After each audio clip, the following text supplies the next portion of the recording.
Vamos lá.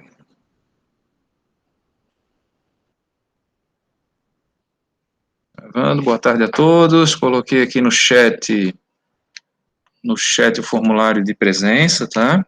Assinem aí, essa nossa aula hoje vale 2 presenças, 2 aulas, horas-aula, tá?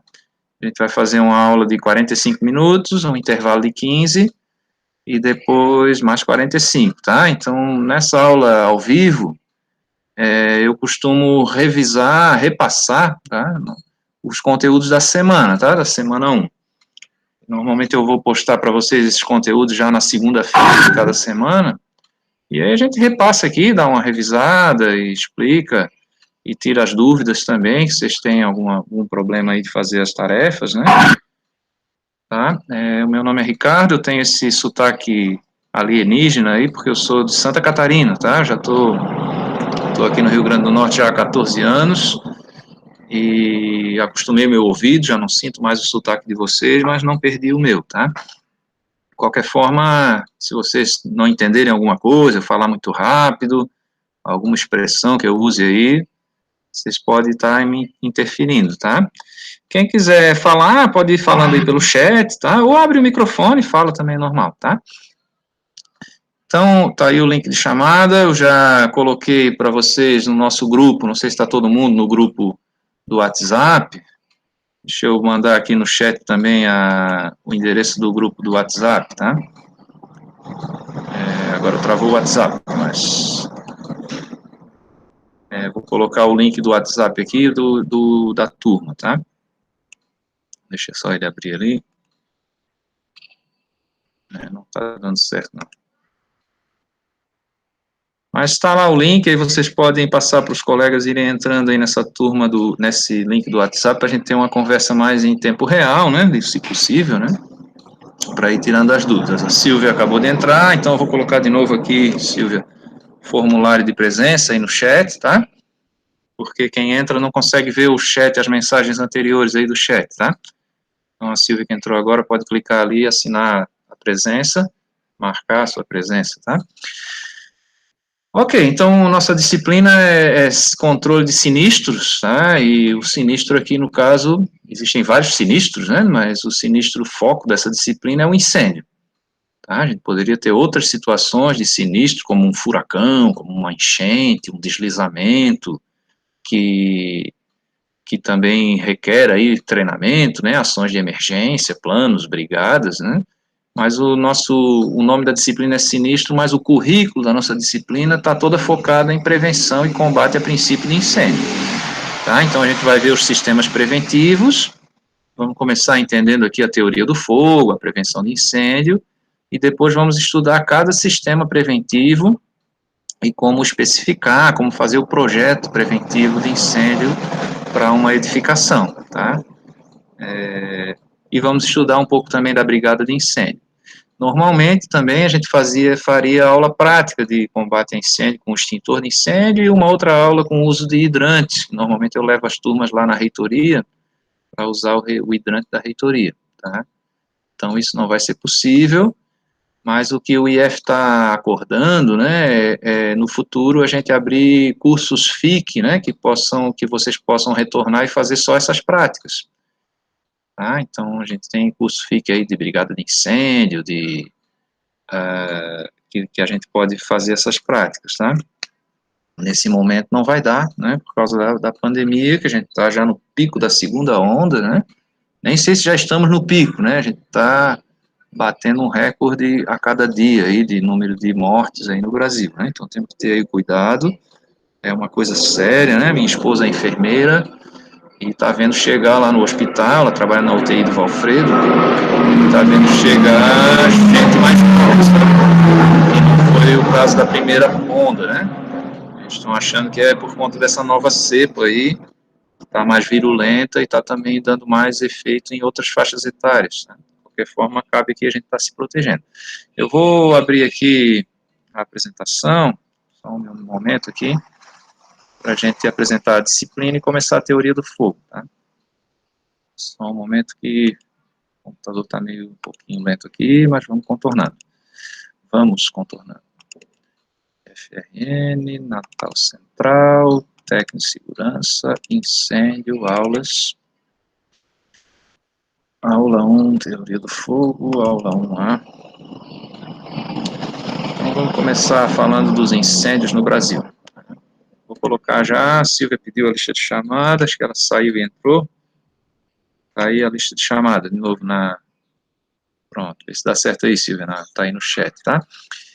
Vamos ver aqui, pronto. Deixa eu só configurar aqui, apresentação de slide, configurar. Pronto. Ok. Vou compartilhar agora um slide, tá? Apresentar uma janela.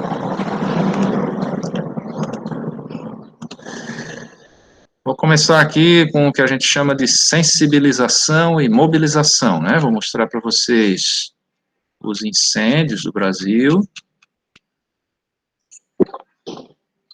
Veja aí se tá, já vai aparecer para vocês. Deixa eu só melhorar o formato aqui, assim. Então, vejam, gente, a gente, no Brasil, né, a gente tem o que a gente chamou de industrialização tardia, né, a partir da década de 50, né, depois, no final da era do Getúlio Vargas, aí a gente começou a industrializar e realmente aumentar a concentração de pessoas na área urbana, né, o Brasil sempre, tradicionalmente, né, é um país agrícola, ainda é hoje, né, mas a gente tem concentrações urbanas. Então, a partir aí da década de 50, no pós-guerra, né, depois da Segunda Guerra Mundial, o Brasil começou a se industrializar melhor, né, antes disso a gente vivia mais aí do café, né, como a gente ainda tem hoje, né, essas commodities, né, a soja, milho, café, mas a gente teve o café, e depois já era do Vargas aí, depois da guerra, principalmente, na década de 60, aí começou a industrializar, vieram para cá as multinacionais, inclusive foram essas multinacionais que trouxeram a área de segurança do trabalho para o Brasil, né? Trouxeram lá o famoso inspetor, supervisor de segurança, e foi aí que a gente começou a ter curso de supervisor de segurança aqui no Brasil, que era ministrado pelo SENAI, o Serviço Nacional de Aprendizagem Industrial.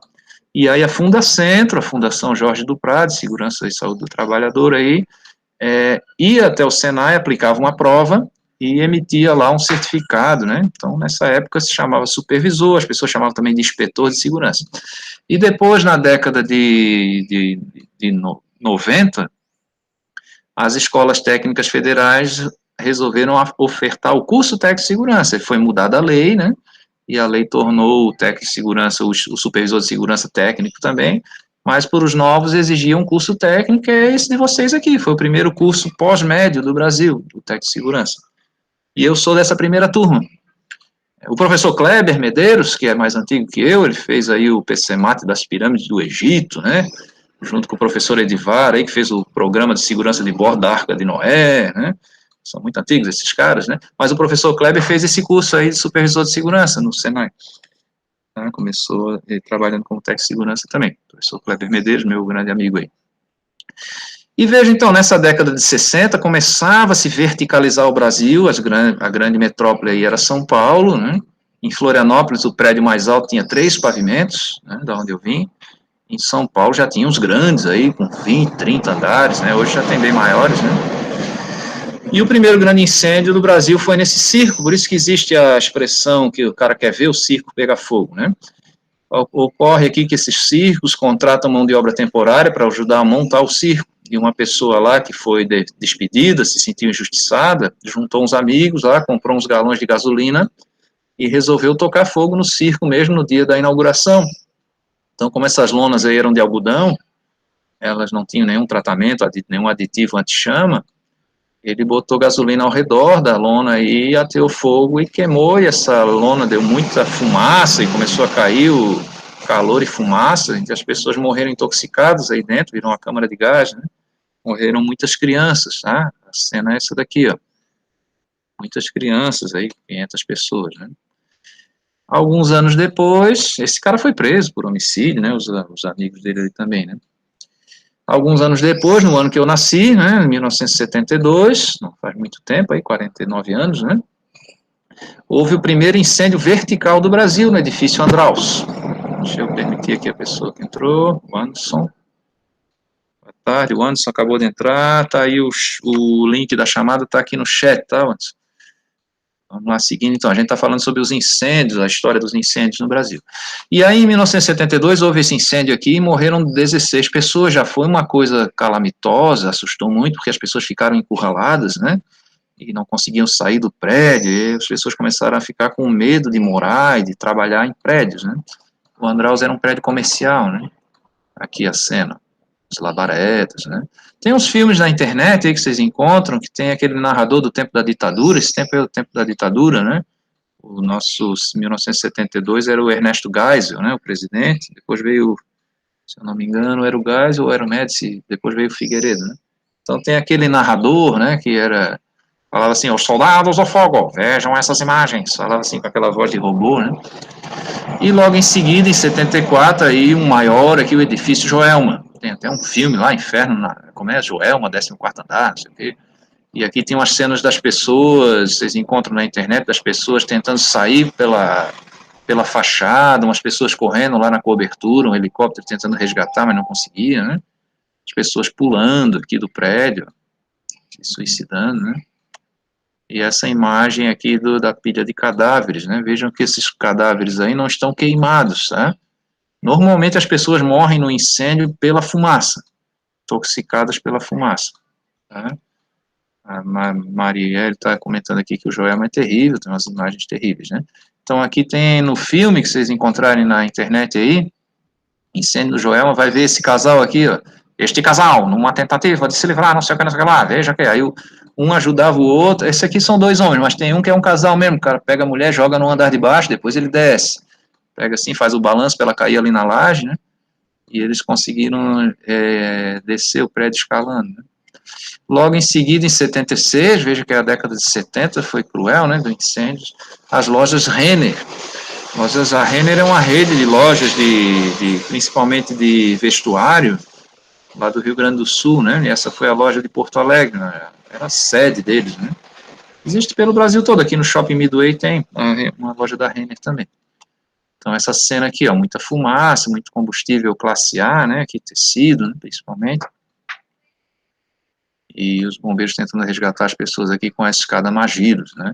Nessa época começou a se debater que tipo de caminhão de bombeiro teria uma escada tão alta para chegar lá no 20º andar de um prédio e tal, né, se ia se usar. E aí começou a se trabalhar nessa época aqui o primeiro código de construção do Brasil, que foi o Código de Prevenção de Incêndio e Pânico do Estado de São Paulo, né. E é o código que a gente acabou clonando para todo o Brasil, todos os estados acabaram criando a sua lei de prevenção de incêndio e copiando esse código de São Paulo, que é um código muito bom, porque São Paulo tinha e ainda tem os maiores prédios do Brasil, né? E tem os bombeiros de verticais mais furiosos do Brasil também, mais bem equipados, mais treinados, né? Os bombeiros de resgate, os melhores do Brasil, são os de Santa Catarina, tá? Que a gente é muito acostumado lá com enchente, com deslizamento de terra, né? Mas de fogo vertical é o paulista, né? O bombeiro de São Paulo, mais equipado, mais treinado. Tá? E aí se chegou à conclusão que não vai ter uma escada Magiros para chegar lá no 50º andar, né? E também não conseguiria resgatar as pessoas, né? De maneira satisfatória aí. Só um pouquinho, gente. Tá, vai sair um barulho de uma moto aqui, mas já vamos continuar aqui. E aí se fez o seguinte, não, a gente tem que construir um prédio da maneira correta, que tipo de materiais vai ter nesse prédio, né, que tipo de escada vai ter que ter, essa escada do prédio que tem que ser a prova de fogo, a prova de fumaça, né? E aqui mais recente, né, temos um mais recente ainda, mas que foi do Flamengo lá, né, tem esse aqui da Boate Kiss, tá, 242 mortos, ó, vejam aí que do Joelma foi prédio, né, 187, ó, e a Boate Kiss, 242 mortos, houve aqui uma comoção, porque todos eram jovens, né, os estudantes universitários, aí da idade de vocês, e morreram envenenados por fumaça. Então, uma boate com 1.000 pessoas, com uma entrada só, não tinha saída de emergência, não tinha sistema de ventilação para fumaça, não... Dá para sair lá, Isabel? Não vai conseguir sair aí, mano. Aí não vai sair, não. Pera aí, só um pouquinho, gente. Tem um probleminha aqui, só um momento.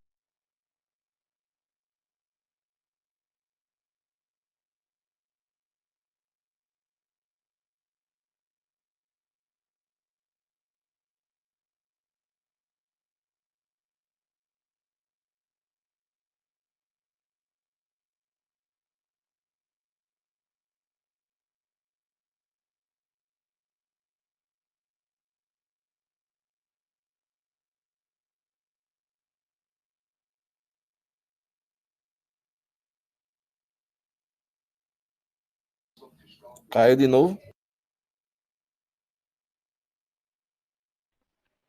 Não, acho que ele fechou para resolver o probleminha dele.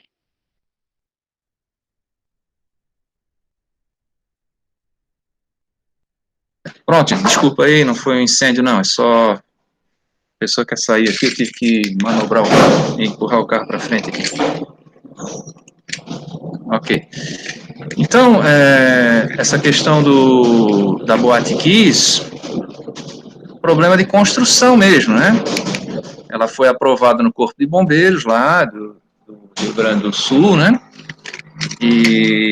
Mas foi um processo meio duvidoso ali de aprovação, né? Ela não estava de acordo com o projeto que foi apresentado, e a cena é essa.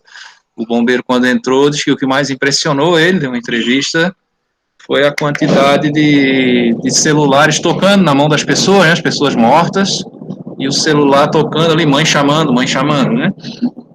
E morreram muitos jovens aqui, a maioria, poucos cadáveres aqui carbonizados, tá? A maioria intoxicado pela fumaça. Depois, em 2018, esse prédio aqui desocupado, um prédio da Polícia Federal, que tinha uma ocupação lá de moradores sem teto, né? De movimento de moradores sem teto. E houve um incêndio porque eles usavam muito esses compensados de obra, papelão, para fazer as divisórias ali, para fazer suas unidades habitacionais, né?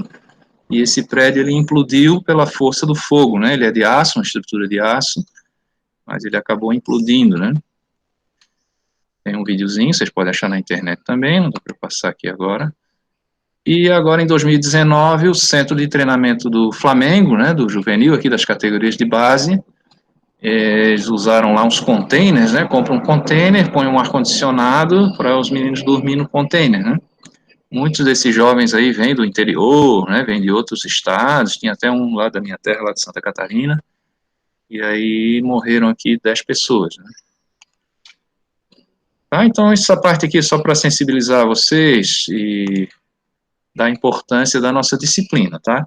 O fogo, o Anderson entrou de novo, vamos botar o link de chamada de novo.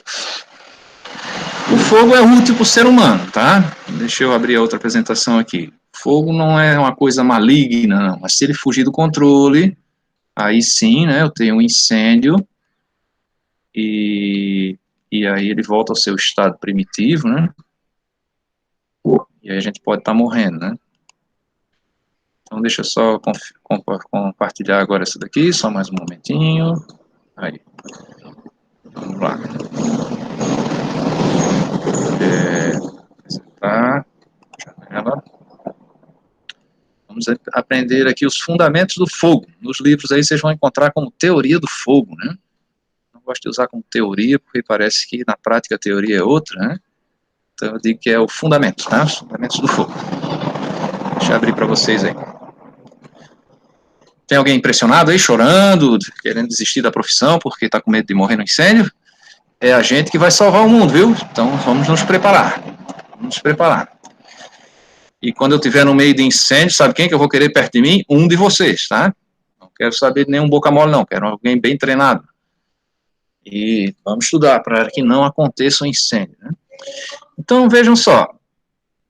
Como é a lei brasileira de incêndio? Então, né, a gente tem, na verdade, normas da Associação Brasileira de Normas Técnicas, e quando essas normas são citadas em lei, elas viram lei, mas é uma lei mais flexível, vamos dizer assim, não flexível, mas menos engessada, porque eu não preciso para atualizar uma norma da ABNT, eu não preciso convencer lá os deputados, os senadores, ou aqui os vereadores a votar uma outra lei. Normalmente eles fazem uma lei municipal, estadual ou federal que cita essas normas.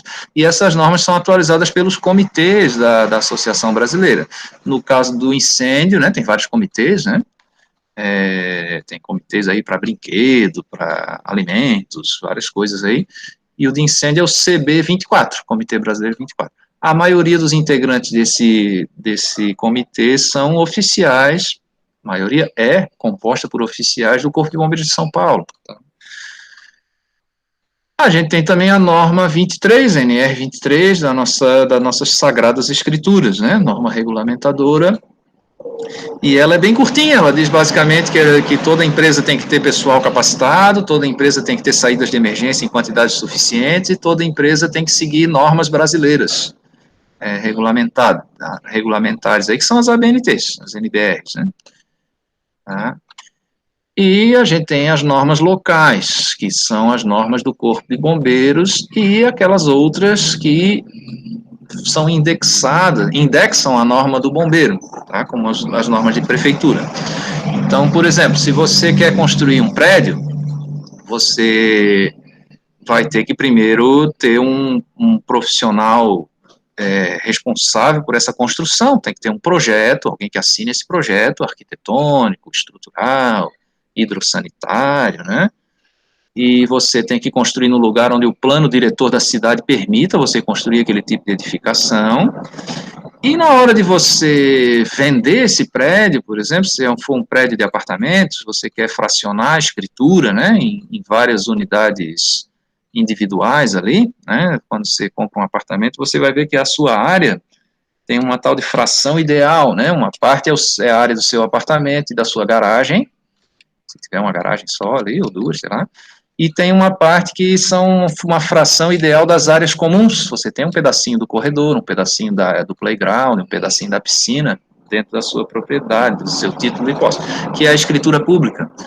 E assim, o cartório de registro de imóveis, ele não emite escritura pública se eu não tiver o alvará de vistoria do bombeiro. Então, a gente acaba chamando a vistoria do bombeiro de habite-se, mas o verdadeiro habite-se é o alvará de ocupação da prefeitura. E ela só dá, claro, quando tem o certificado de vistoria do bombeiro. Então, a gente vai aprender que o bombeiro, claro, que só vai vistoriar quando tiver o projeto implantado, aprovado e implantado, né? Tá? Então, cada estado tem uma norma um pouco diferente, aqui na Paraíba um pouco diferente, aqui no Ceará um pouco diferente, porque são códigos regionais, mas todos eles são copiados do Código do Bombeiro de São Paulo. Agora não se chama mais código, a gente chama de IT, Instrução Técnica, né? E cada IT é referente a um sistema preventivo, como a gente vai ver aqui, tem umas mais gerais ali, sobre carga e incêndio, sobre a classificação da edificação, e as outras são dos sistemas preventivos, sistema de gás de cozinha, sistema de para-raio, e assim por diante, sistema de extintores, hidrantes, né? Tá? Qual norma nós vamos seguir? Nós vamos seguir todas, tá? E de preferência a mais rigorosa, porque se a gente atende a mais rigorosa, também vai atender as outras. Tá? Essas ITs do Corpo de Bombeiros, vocês vão ver que elas são explicações da norma da ABNT, das normas da ABNT. Tá? A ABNT tem uma norma lá sobre equacionamento do sistema preventivo por extintores. Aí vai ter uma IT do bombeiro detalhando essa norma, às vezes até com uns desenhos e tal, detalhando. A IT, a rigor, é a instrução para o bombeiro que vai avaliar o projeto seguir, entendeu? Então, o projetista acaba seguindo esse manual de instruções do bombeiro lá para, claro, o seu projeto ser aprovado, né? Mas o pessoal técnico aqui, de engenharia, de nível técnico, é seguir a ABNT. E, claro, a NR23 é a norma que o fiscal, o professor Carlos Pereira aí, que é auditor fiscal do trabalho, é a norma que o fiscal do trabalho vai usar para multar a sua empresa, se for o caso de uma empresa aí, naqueles itens, né, da NR. Então, eu atendendo a ABNT também sigo a NR. Quem fiscaliza? Superintendência Regional do Trabalho e do Emprego, né? Antigamente era vinculado ao Ministério do Trabalho, que foi extinto, né? Mas agora é vinculado ao Ministério da Economia. Quando morre alguém, a Polícia Civil faz a investigação, tá? Do incêndio. Quando é um incêndio num ambiente, numa instituição federal, aí é a Polícia Federal, né, na universidade, no Instituto Federal, no IBAMA, no Instituto Chico Mendes, aí na Receita Federal, então a Polícia Federal que faz essa fiscalização aí. Quando é escola, também o Ministério da Educação nos fiscaliza, tá? As seguradoras, quando você quer fazer um seguro contra incêndio, a seguradora também te fiscaliza. E claro, à medida que você tenha mais proteção de incêndio, você vai ganhar mais desconto no seguro. Por exemplo, imagine aí o Shopping Midway Mall, né? Desculpa aqui, só tomar uma aguinha para não ficar sem voz. O shopping tem um seguro privado de incêndio, né? E é claro que ele quer ganhar um desconto no seguro, então ele apresenta todas as medidas de contenção, de segurança, inclusive a brigada de incêndio, o bombeiro profissional civil, né, que a gente ainda vai estudar. Então as seguradoras também fiscalizam, né? O corpo de bombeiros, claro, para fazer a vistoria, aprovar o projeto, né? E se for um acidente, se esse incêndio provocou uma lesão, um acidente de trabalho em alguém, aí a justiça pode designar um perito judicial, né, um profissional, normalmente é um engenheiro de segurança do trabalho, pode ser um médico do trabalho também, mas para incêndio normalmente o juiz designa um engenheiro, tá, para dizer de quem foi, se a empresa tem culpa naquela lesão, né, naquele incêndio, naquela lesão provocada pelo incêndio. Tá? Então, veja, tendo fiscal ou não, a gente não quer que a nossa empresa pegue fogo. Tá? Independente se vai um dia vir um fiscal aqui, que nem sempre a gente recebe fiscalização, mas o fogo não precisa disso, né? Não precisa da bênção de ninguém para acontecer. Então, não quero que aconteça o fogo. O fogo já foi tido como uma coisa divina, né? A gente tem aí o deus do fogo, Viracocha, né? Dos Incas, né? Vocês conseguem comprar um ídolozinho assim, durinho, em pezinho assim de bronze, é o Viracocha. E o deus do fogo. O fogo é visto como uma coisa divina. E na evolução do ser humano, realmente quem domina o fogo é um cara importante, né? Tendo conotação religiosa ou não, o fogo é uma coisa muito útil para a minha sobrevivência. Ele gera calor, gera luz, ele serve para cozinhar alimento, para esterilizar água, ele serve para moldar cerâmica, para queimar cerâmica, para fazer armas, serve para espantar mosquito, né? Então é uma baita ferramenta aí o fogo, né? Então o fogo não é nada sobrenatural, não é um elemento da natureza, aquela história de água, terra, ar e fogo. Nenhum desses elementos é um elemento, né? A terra é óxido de silício, né? O ar é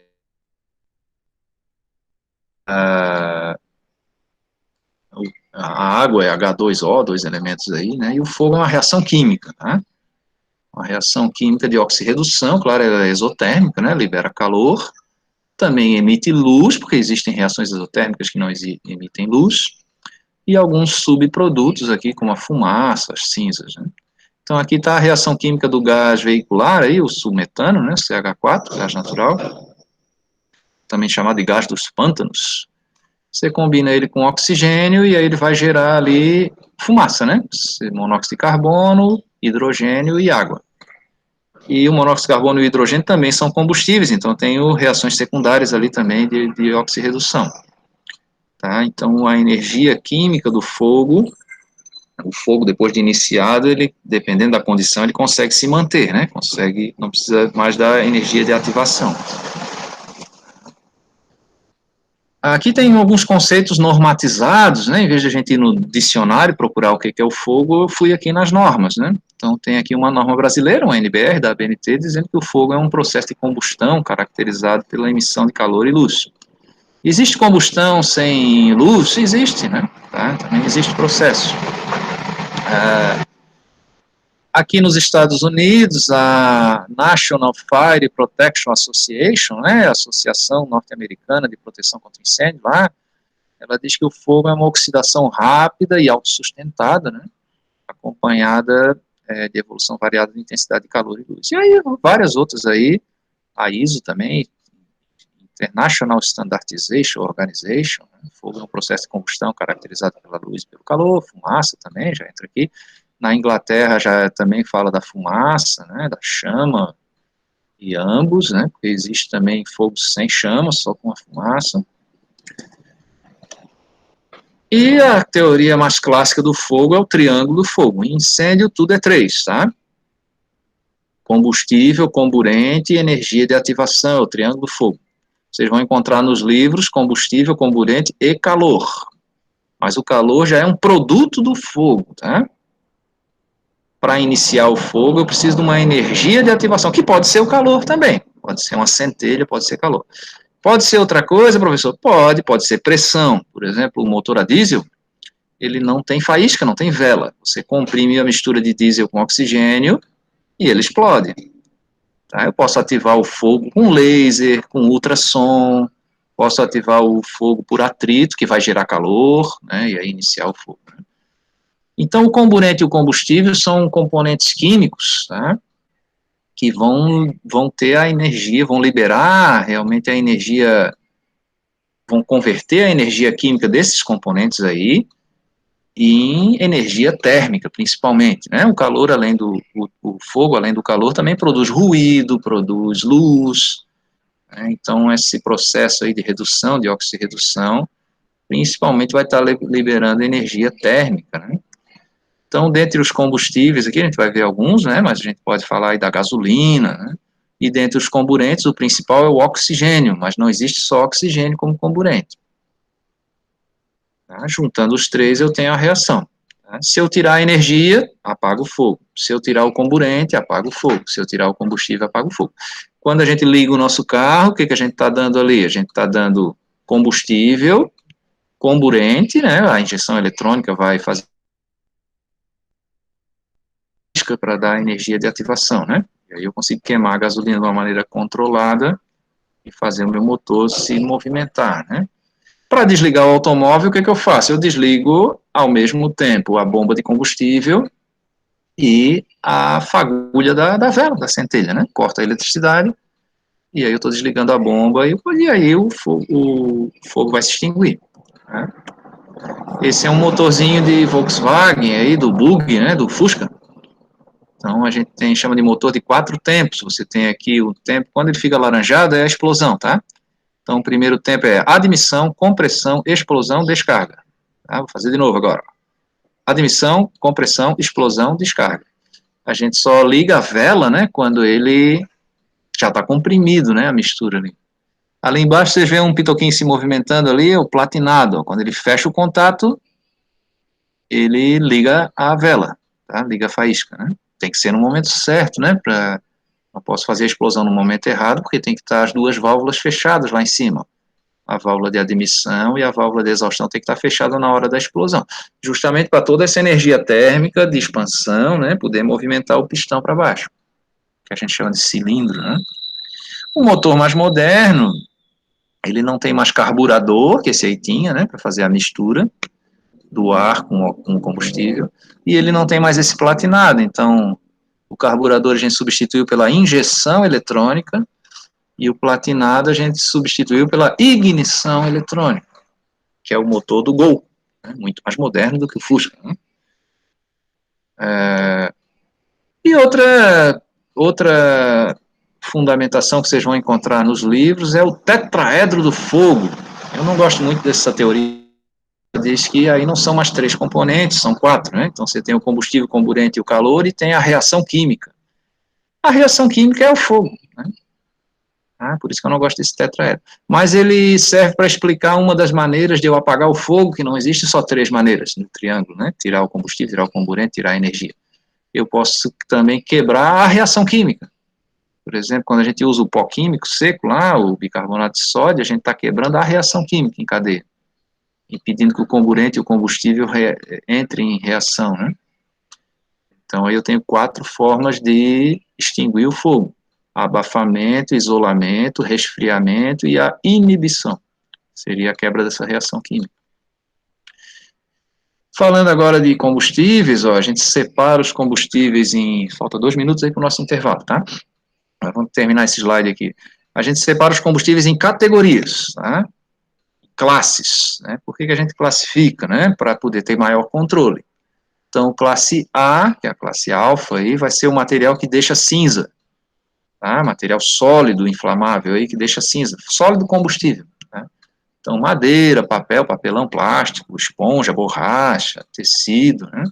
Classe A. Classe B são os líquidos combustíveis e inflamáveis. Classe C, o material elétrico energizado. Tá? Então, painéis elétricos, os eletroeletrônicos, eletrodomésticos, motobomba, painéis, né, e motores. Então, classe C.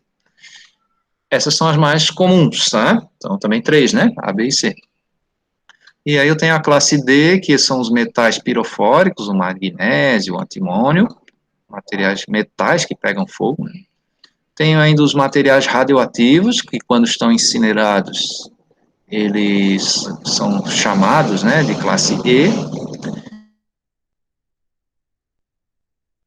Existem outras classes menos comuns aí, mas essas aí são as principais, tá? Outra característica do combustível é o ponto de queima, a temperatura de queima. Então, são três temperaturas, tá? A primeira é o ponto de fulgor, que é a temperatura que o material libera vapor combustível. Tá? Você aproxima lá um fósforo e eu tenho ali um flash, né? Os americanos chamam de flash point, tem ali um chabu, né? Se eu afastar o fósforo, a chama se apaga. Tá? Então, esse ponto, essa temperatura, a gente chama de temperatura de fulgor. Depois, um pouquinho acima, eu tenho a temperatura de combustão, que quando o combustível está nessa temperatura, eu aproximo a fonte de ignição, e aí depois eu afasto a fonte de ignição, mas ele já se sustenta. Tá? Então, é aí uns 50, 80 graus acima do ponto de fulgor, normalmente, tá? E eu tenho ainda o ponto de ignição, quando o fogo começa simplesmente pela temperatura do combustível, aquecendo, aquecendo, aquecendo, aí a gente chama até de autocombustão, né? O ponto de ignição. Pega o fogo do nada ali, um negócio meio mágico, né? E esse é bem mais alto, esse ponto de ignição. Tá? Importante é o que caracteriza os combustíveis, né, para a gente saber se uma gasolina está batizada, né? É só verificar o ponto de fulgor dela. Se ela estiver misturada com outra coisa, não vai ter o ponto de fulgor da gasolina, que é 42 graus negativos. Tá? Veja que a gasolina já abaixo de zero já está emitindo vapores combustíveis. Tá? Então, aqui em inglês, para o professor parecer mais inteligente, né? Flash point, é o ponto de fulgor, fire point, ponto de combustão, e kindling point, né, o ponto de ignição. Então, o ponto de ignição é bem mais alto, né? Esse é um equipamento para você avaliar o ponto de fulgor, tá? Você põe ali, tem uma chapa, você aquece o combustível e essa haste ali é um termômetro. E aí tem uma chama piloto, você observa, quando der o flash, você mede a temperatura no termômetro, esse é o ponto de fulgor. Aqui tem alguns exemplos aqui, o álcool o etanol aí, que a gente está usando para Covid, né, para limpar as mãos aí, o álcool da cachaça, né, 16 graus positivos. Vou mandar a lista de novo, Luiz Felipe saiu, entrou de novo. E vamos fazer um intervalo agora, gente? Intervalo de 15 minutos, que até eu já estou cansado. Voltamos às 15h05. Certo? Não desapareçam, voltem, não abandone o professor falando sozinho aqui, tá? Já já a gente volta para começar a ver os sistemas preventivos, tá? Continuar essa teoria do fogo aí também. Ok? Até já. Professor, Diga, pode falar. a aula vai até que horas? São 2 tempos de 45 minutos. Depois das 15 horas, vai até as 15h45. Ok. Tá? Professor, Diga. Quantos? não tenho automóvel, não. Como é? Não entendi. Eu não tenho automóvel, não. Tu não tem o quê? Não entendi. Automóvel. Automóvel? Tu não tem? Sim, sim, o senhor disse lá atrás, para vocês que têm automóvel. Automóvel? Sim, Sim. eu disse, eu só tenho bicicleta. Entendi direito, não. É só... Certo, beleza. Então tá, gente. Um intervalinho, daqui a pouco a gente volta. Valeu.